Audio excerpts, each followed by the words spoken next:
Hey, Ty, good to see you. What's up, Mark? Yeah, not too much. Hope you're hanging in there. The fact that you guys have already gone through the experience of what it's like to play games without fans, in what ways will that make it an easier adjustment this upcoming season? And I guess what other adjustments do you think might still be in store because now it's playing without fans in NBA arenas? We just have to have the right mindset. I think every team is having to deal with it. It's not just us. So, the biggest thing and the biggest work for us this season is being able to adapt. We have to adapt and be able to play in our surroundings. We know we're going through tough times right now. That's no excuse. Everyone's going through it. So the key word for this year for us is adapt. Okay, we're going to move over to Andrew from the LA Times. Hey, Ty, in your playing career, I'm curious to build off that. Who is the coach who maybe left the biggest impact on you in terms of making you feel like you were adaptable, flexible, kind of prepared for whatever came your way?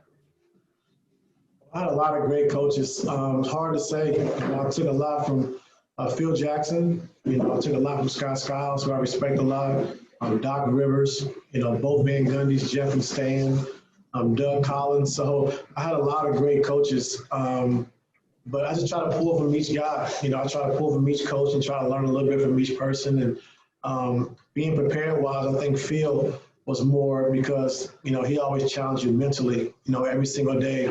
We had different exercises. We was in the war room and we had, different exercises we had to do in the war room. We had yoga sessions. We had meditation sessions. So I think as a young player, being 20 years old, 21 when I came into the league, being challenged mentally like I did with Phil, I would probably say that was the biggest and that was the most.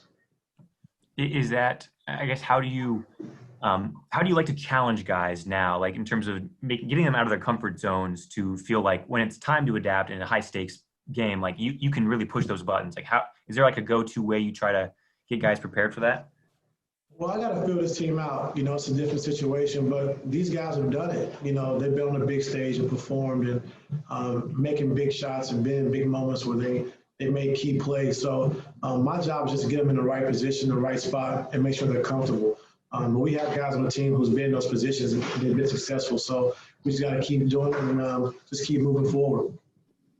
Okay, we're going to move over to Justin Russo. Hey, Ty. Good to see you. Justin, how you doing? Good. How you doing? Good. Now that you've had a bit more time to assess the roster and the pieces in front of you, I was wondering what you see on the offensive side of the ball, whether that's more weak side action, more Iverson cuts, more ball movement in general, that could unlock the team's full potential on that end. I think change the size of the floor. I've always been a big guy, a big fan of just, playing through our best players, our best offensive players, and then those guys making plays for everybody else. And the biggest thing for us right now is just, what we've been learning the last few days is how to play after the play. We call a play for Kawhi, PG, Lou, any of our guys, Luke, Marcus, that when we don't have it and they make a pass out of the play, that we're able to continue to keep playing without getting stuck and getting stagnant. So that's been our main focus the last, 3 or 4 days of just teach us how to play after the play, and guys are doing a good job of picking that up. Okay, we're going to move over to Charlie. Good morning, Ty. Charlie. Good. So you mentioned that the key word for this year is adapt. How can you, in this crazy off season, prepare to be ready to adapt? What do you do using what you learned last year from the team being around and also this truncated off season?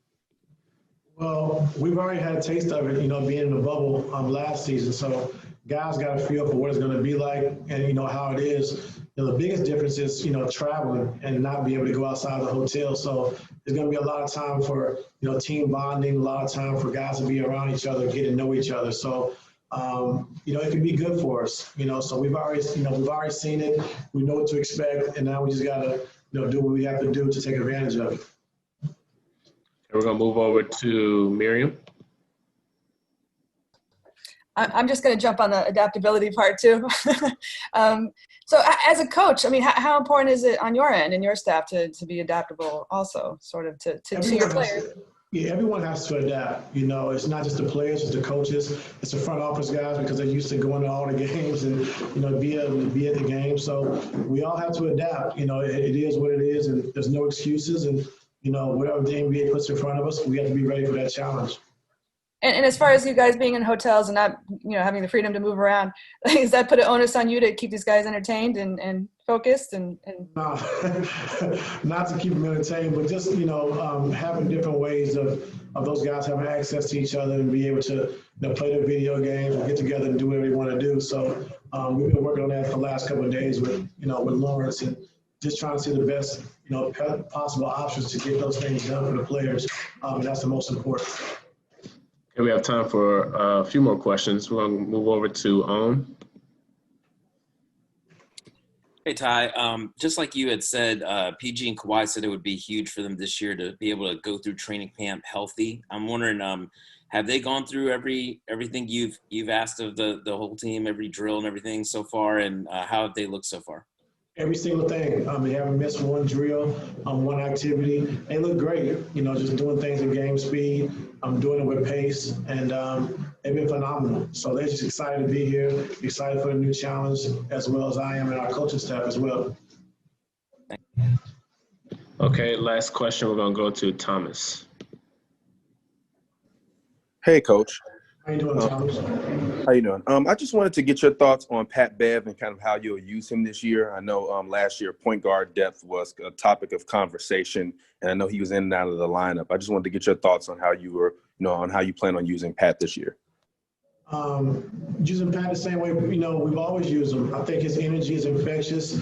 I think we have a guy like Pat Beverly who, you know, he can come out at the end of the game, have 0 points and 0 shots, and he's the happiest guy in the locker room. You know, you just don't find a lot of guys like that anymore. So just, you know, his personality, who he is as a player, as far as defensively, you know, bringing the intensity every single night.